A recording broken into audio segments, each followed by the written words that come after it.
Welcome to the More Than Fitness podcast. And hello, ladies and gentlemen, and welcome back to Minisode number 112. On today's Minisode, we're going to talk about 4 science-backed intensity techniques to make your workouts more fun. It's a mouthful of a title there, but I wanted to make this Minisode because I think people can throw in random intensity techniques into their workout plans just because it sounds fun and it makes the workouts more challenging. And I think for the most part, that's great. That's fine. That's dandy. However, to me, I would rather throw in some intensity techniques that are fun and make the workouts more challenging, but also are evidence-based, that are also science-backed, and that are actually going to not just make the workout feel harder, but it is actually going to have an added benefit that regular sets may not be able to do. That's kind of the whole point with intensity techniques, I think, is one, novelty, which I think can be helpful just to spice things up with your workouts. And if you're looking forward to the workout and it's more fun, there's a higher likelihood that you're going to try harder, and your adherence is going to be better because you're actually looking forward to the workout and you're enjoying it. But then two, I think that, as I'll get to with some of these, there's things that straight sets maybe they can do, but maybe because of the time allotted that you have in the gym, you can't just go and knock out straight sets. Whenever I say straight sets, I mean just like 4 sets of 10 on bench press, and then 3 sets of 12 on chest flies, et cetera, right? Instead of having any type of intensity techniques, it's just straight sets and reps. So with that said, let's go ahead and jump on into the first one, which is, I think, the ones that most of you are probably familiar with, and that are actually, I think that you can structure them effectively. And I think sometimes people do them too often, and I think that it can be detrimental to their success. But the first intensity technique is going to be supersets and giant sets. And so supersets are going to be 2 exercises done back to back without any rest. And then giant sets would be anything 3 exercises or more back to back to back, right? And with these, I think the benefit comes from, one, of course, time. You can get through exercises more quickly, but I think the way that you have to structure them is,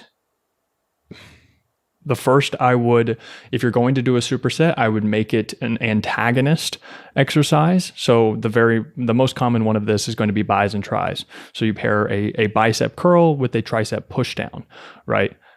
That's an antagonist paired superset. And the reason why that is better than doing, let's say, a bicep preacher curl with a easy bar curl, for example. So one's a machine, the other is a bar, but they're both biceps. And so whichever exercise that you put second is going to be fatigued by the first. But whenever you make it an antagonist exercise pair, like biceps and triceps, well, the biceps and triceps, they're antagonistic, so they're not going to have they do function together, but it's not going to be a limiting factor if you do biceps first and then your triceps afterwards. I think the triceps, you'll be maybe a little bit more fatigued, but I think that the way that you could make this, you could balance this out, is that, let's say week 1, you do a bis and tris superset. Well, then week 2, you could do tris first, then bis first, because whatever exercise you put first is going to have a little bit of an advantage. But honestly, like it's not that big of a deal. If you do think it is a big deal, then you can just switch back and forth between whichever exercise you put first. But I'm not a big fan of putting to the same muscle groups back to back. So doing a bicep exercise and then supersetting it with another bicep exercise. It seems you would probably get better results if you just did straight sets, where you just did a set of 10 and then you rested and then you did another set of 10 and on and on. I think, supersetting with the same muscle group doesn't make as much sense. And then giant sets, this same kind of logic applies.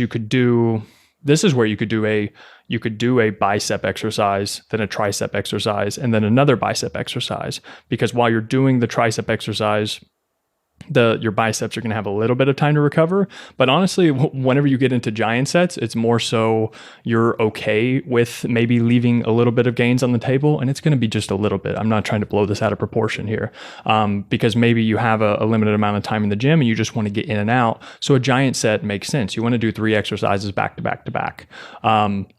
And I think with this, I think that there is something to be said for the pump. The research has shown, so there's different mechanisms of hypertrophy, and one of those is metabolic stress. And metabolic stress is essentially the pump for simplistic terms.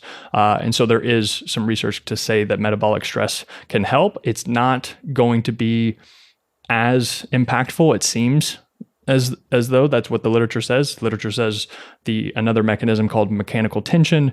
And so for simplistic sakes, this is just your strength work. Getting stronger on the compound multi-joint lifts are going to make a bigger difference than, how pumped your chest gets on cable flies, right? So it depends. It's a matter of priority. But if you make sure you cover that mechanical tension work first, say if you're focusing on chest here, focus on your bench press, get stronger on it, have decent amount of rest periods, and then later on in the workout, you could do some type of superset to get a little bit more blood in the muscle, and then you can take care of that metabolic stress mechanism and get more blood in the muscle, get a pump, and it feels pretty fucking great too.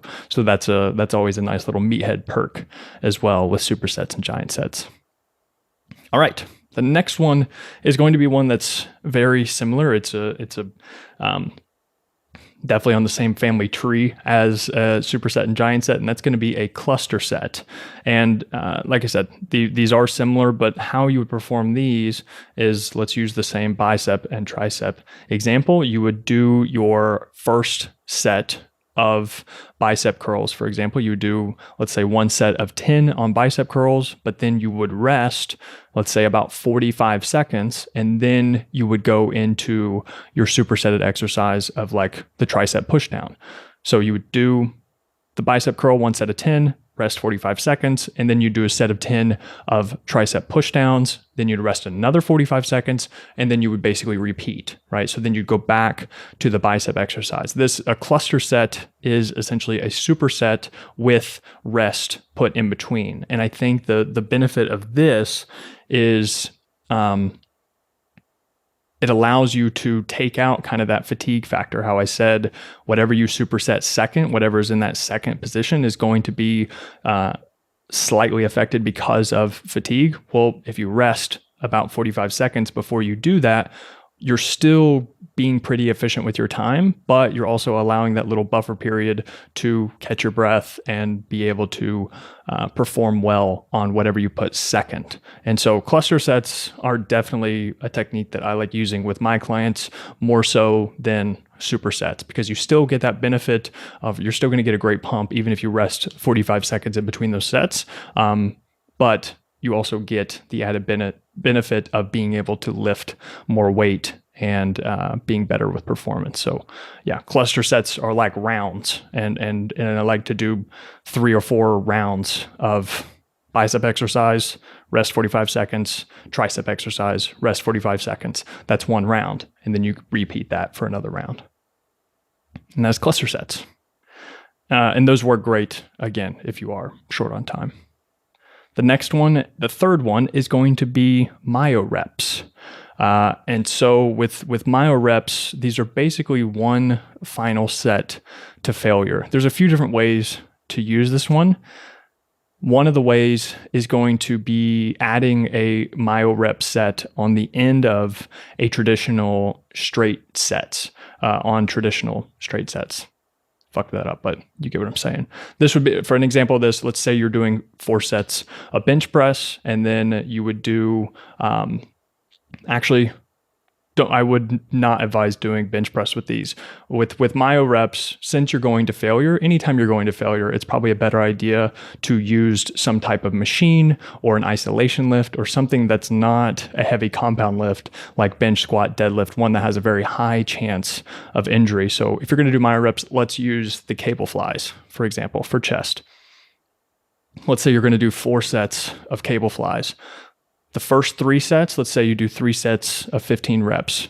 You normally rest in between, just as you normally do, but then on the last set, you want to make it more intense and you want to add a little bit more volume in there without just doing a bunch of more sets and go to failure. The way that you would do this is, let's say you choose a hard weight, well, you can use the same weight that you've been using for 15 reps.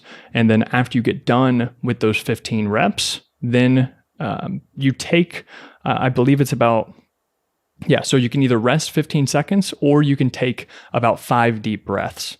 So you knock out the 15 reps on the 4th set, and then you rest for about 15 seconds or just take 5 deep breaths to give yourself some rest. And then you knock out another 5 reps. Okay. And then after you do those 5 reps, you rest another 15 seconds or another 5 breaths. And then you try and knock out another 5 reps. And typically you may be able to get 5 reps, but you after a while, because you're fatigued, it'll probably go down to 4 reps and then 3 reps. And then whenever you get to 2 reps, that's whenever you can call it quits. But that's just an easy way to get in little bits of micro rest, basically. And it's another way to add in a little bit more volume of very effective reps, because after you've already gone to 15 reps on that 4th set, you're already going to be pretty tired and your muscles are going to be pretty fatigued and stimulated. And this allows yourself to rest a little bit more and then take it to failure again, and then take it to failure again, right? But your chance of injury is fairly low because you're just doing cable flies. So yeah, Myo Reps. That's the 3rd one. Okay, the last one is going to be Amrap Sets. Some of you may have heard of this, especially if you came from the CrossFit world, but these are going to be as many reps as possible. And the way that I like to use these actually are, I either like to use these on body weight exercises, where if someone comes to me and then they, maybe I don't know how many push-ups they can do. So, excuse me. let's say they can do 20 push-ups, but then I give them a rep range of 10 to 12 push-ups. Okay, well, that's not going to be very difficult for them. So what I would say instead is, okay, let's do as many reps as possible on these sets of push-ups. And then that's an easy way that I know is going to be challenging for them. And so what I would say is, if you have 3 sets of Amrap sets on push-ups, I would say for the first 2 sets, stop 1 rep shy of failure. And then on the very last set, then you go all the way to failure. And that would be an Amrap set. Another way that I like using this is to assess strength over time. So I would maybe throw these in. So with my clients, I have 4-week phases with their workout plans. And maybe on the 4th week, I would sometimes give them Amrap sets to test where their strength is at. And so let's say I did this on the very first month we worked together. So on week 4, I would give them an Amrap set to build a baseline to see where their strength is at with certain lifts. And then let's say 2 months later, on their 3rd program with me, then I'll give them another Amrap test so that we can compare from month 1 to month 3. So I would give them an Amrap set on a few lifts on week 4, and then also, let's say, on week 12. And then you can compare in between those on where their strength is at. Typically, it's about 70 to 80% of their 1 rep max. And then I'm just like, okay, let's see how many reps you can do. And then you just compare between the 2. And what I've found is this is a lot safer than saying, hey, let's max out on squat, bench, or deadlift. You don't need to max out. Just do the Amrap sets, and you'll still be able to test your strength, but it'll also be a lot safer. All right, and that is it for Minisode number 112. Thank you guys, as always, for listening and for watching. See ya.